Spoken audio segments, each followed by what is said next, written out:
Hi everyone, welcome back. I'm really glad you're here. Today's video is all about decluttering, but with a twist, we're looking at how it can actually help you save money. It might not seem obvious at first, but the more clutter we clear, the less we spend on things we don't really need, the fewer duplicates we buy, and the more we use what we already have. It's one of those quiet shifts that makes a big difference over time. If you caught the last video, we talked about why some homes just stay tidy without it feeling like constant work. And honestly, a big part of that comes down to having less stuff to manage in the first place. So today we're going a little deeper. Let's talk about realistic, doable ways to declutter that not only make your space feel lighter, but help your wallet breathe a little easier too. Before heading to the store or placing that quick online order, take just 5–10 minutes to scan through your pantry, fridge, or bathroom cabinets. We often forget what we already have, especially when things are tucked in the back or hidden behind clutter. Example: you might find you already have 3 bottles of shampoo or that box of pancake mix you thought you ran out of. Maybe there's a bag of frozen veggies buried at the bottom of the freezer still perfectly good. Why it matters. When you pause to reassess what's already in your home, you naturally buy less. You avoid duplicates, reduce waste, and feel more in control of your spending. It's a small habit that builds long-term savings and helps you stay more connected to what you actually use. One of the most eye-opening things you can do is gather all similar items into one place. That means putting all the scissors in one drawer, all the batteries in one bin, or all your skincare products on one tray. Example: you might realize you have 6 lip balms in different bags or 3 rolls of tape scattered in random drawers simply because things weren't stored together. Why it matters. When you can see exactly what you own, you stop buying just in case, or I think we're out items. This small organizing shift saves money and gives you the satisfaction of knowing you're using up what you already have. Instead of organizing room by room, try decluttering by category: all your mugs, all your cleaning products, all your winter accessories. When you focus on types of items, you get a clearer picture of how much you own and where the excess actually is. Example: you might feel like your kitchen needs more food storage containers, but once you gather them from the garage, laundry area, and car, you realize you already have more than enough. Why it matters. Decluttering by category breaks the illusion of scarcity. You're less likely to buy duplicates and more likely to spot which items are genuinely useful and which are just taking up space. When you're decluttering, it's tempting to pause and go buy bins baskets or drawer dividers, especially after watching organizing videos. But try holding off. Live with the mess for a day or two before purchasing anything. Example: you might find that once you've pared down what you own, everything fits just fine into the shelves or drawers. You already have no fancy containers needed. Why it matters. Delaying the urge to fix clutter with a shopping trip helps you spend more intentionally. It also prevents a common cycle: buying more to organize more, instead of simply owning less. We're often told that buying in bulk is the smart thing to do, and sometimes it is, but not always. Buying large quantities can backfire when we forget what we already have, can't find it later, or don't actually enjoy using it.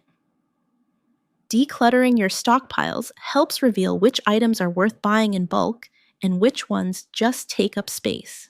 Example: maybe you bought a massive pack of granola bars on sale only to discover your kids don't like that brand. Or you stocked up on 5 bottles of lotion but your skin changed and now you've moved on to something else.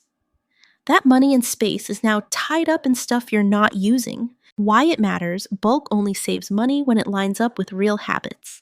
Decluttering lets you track what you actually use consistently, so you shop more strategically. And in the long run, keeping less at home means fewer forgotten items and less wasted cash. Pick one small area of your home like the spice shelf, bathroom cabinet, or craft drawer and commit to not buying anything new for that space for the next 30 days. The idea is simple: use what you already have before adding more. Example: If your bathroom shelf is filled with half used products, make it your goal to use them up first, even if your favorite brand goes on sale. You might be surprised how far those forgotten items actually stretch when you give them a second look. Why it matters. This practice helps break the cycle of buying out of habit. It trains you to pause, get creative with what's already there, and feel more content without constantly topping up. It's a small boundary that builds more mindful habits and saves money along the way. It's so easy to think we need the right container, the matching bins, or the pretty drawer organizers before we can truly get organized. But here's the truth: most of the time, what you already have is more than good enough, it just might not be Pinterest pretty. Example: instead of buying new pantry baskets, try using empty shoe boxes, old Tupperware, or jars you've been saving. A cut up cereal box can make a great drawer divider.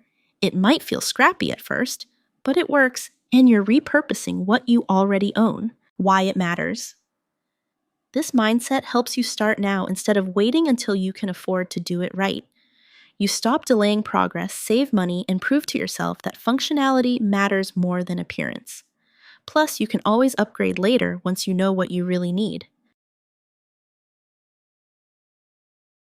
Pick a single category of items where you tend to overbuy, like skincare, pens, notebooks, spices, or cleaning supplies, and challenge yourself to use it up before buying anything new in that category. Example: maybe you love trying new moisturizers, but your bathroom is already full of half-used ones. For the next month, use only what's there. Not only does it save money, but you also figure out what products you actually enjoy and finish and which ones you don't. Why it matters. This challenge gives you a chance to slow down and become a more intentional consumer. You reconnect with what you own and you stop buying out of habit or boredom.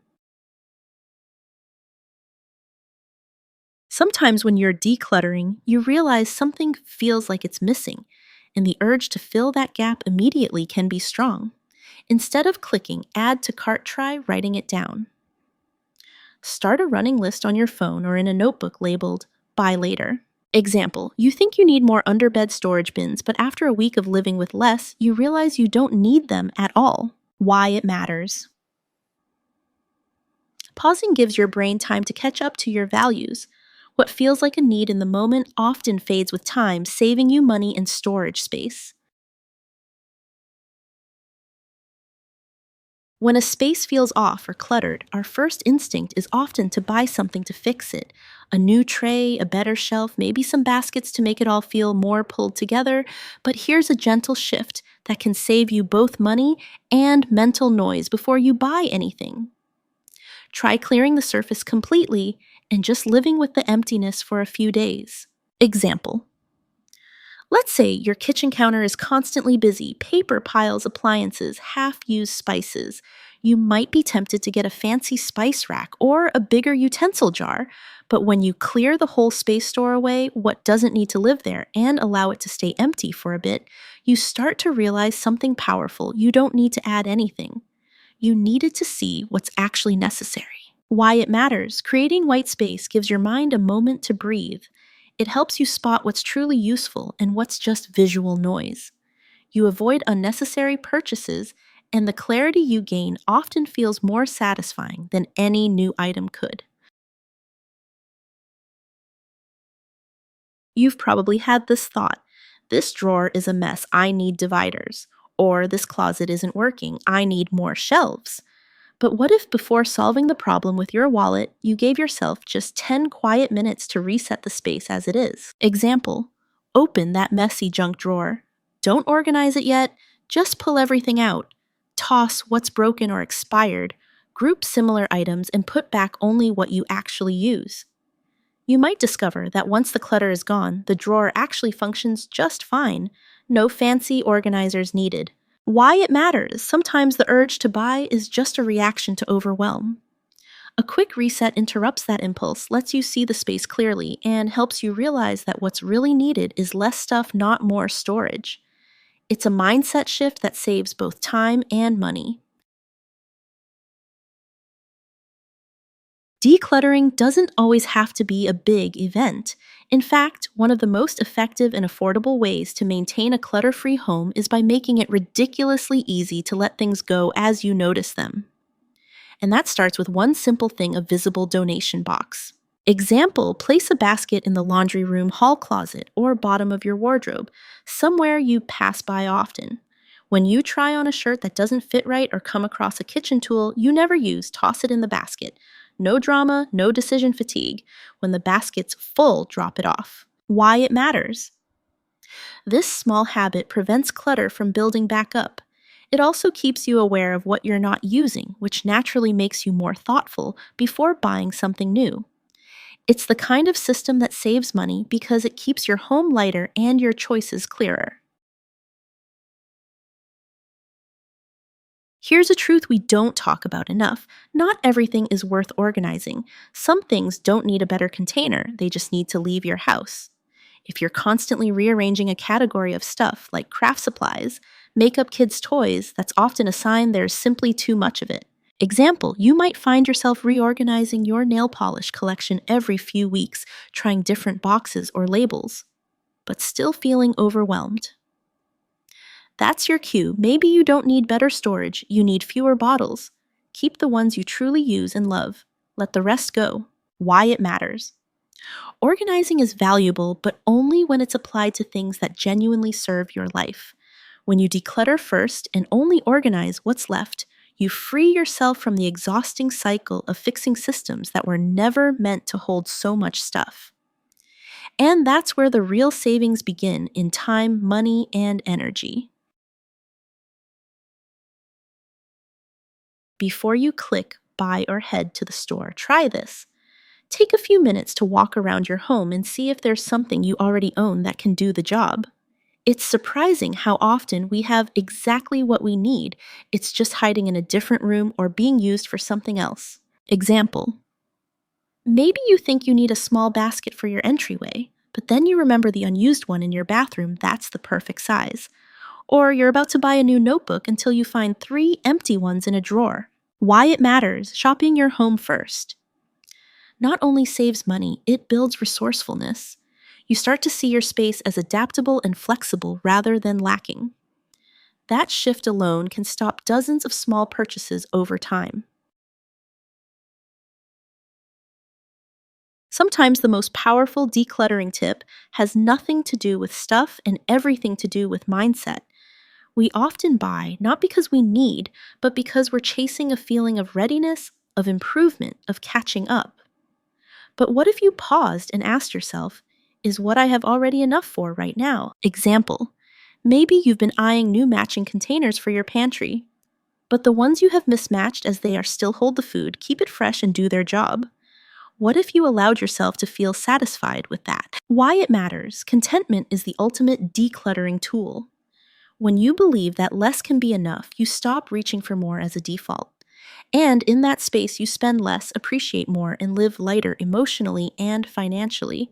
Would you like me to now structure these 15 tips into a full video script with transitions, an intro, an outro, and soft calls to action for engagement? So those were 15 easy ways to clear out clutter and save money at the same time. I hope this video showed you that the answer isn't always buying more. Sometimes it's just using what you already have and letting that be enough. If one of these tips feels helpful, let me know in the comments. Which one do you think will make the biggest difference in your home right now? And if you'd like more calm and simple ideas for your home, make sure to subscribe. Tomorrow, I'll be sharing a few quick 5-minute hacks that can make your space feel calmer right away. Thanks so much for being here with me today, and I'll see you tomorrow.